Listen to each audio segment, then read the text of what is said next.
Hey guys, as you may or may not know, yesterday Google held their I/O conference out in California, which is usually for developers, and a lot of times they unveil new things like Nexus phones, new versions of Android, and stuff like that.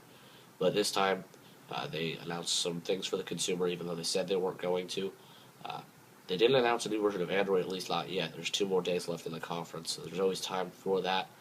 But one of the things they did come out with was a new messaging service, which is basically their version of iMessage.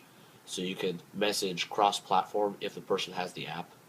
So it's kind of like iMessage, but iMessage is only Apple device to Apple device. And in this case, if you have the device on an iPhone, you can message your friend with the app who has the same app on their Galaxy S4 to say.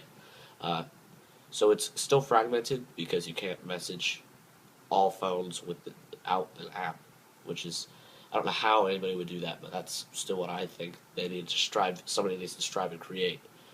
It said that it might come with SMS integration soon, but it's unclear if that will be just Android feature or if that will be an iPhone feature as well, which would be kind of nice, and I'd be interested to see how that turns out.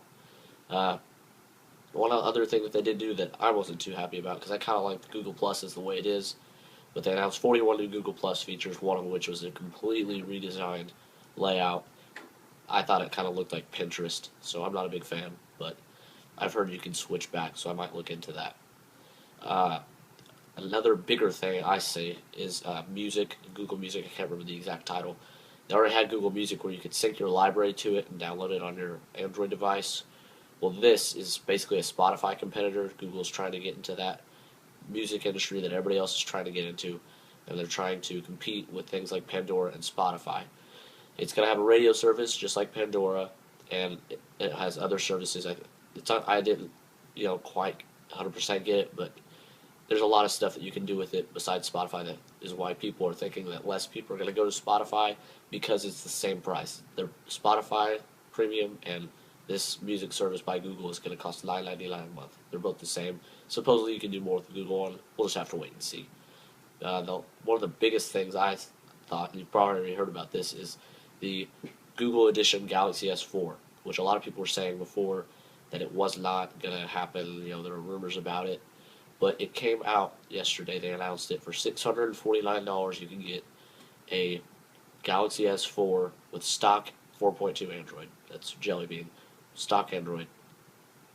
Uh, and a lot of people have been waiting for this because people love the Galaxy S4 so much, but they hate having to root it, and it just gets to be a pain. Well, this one, basically $649, you get basically a Nexus, is what they're calling it. They're calling it Google's take on the Galaxy S4.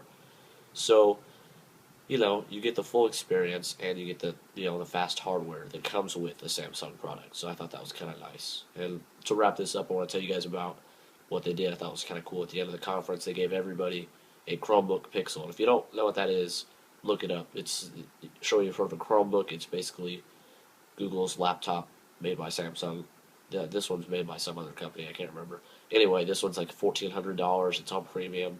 It's got an amazing screen.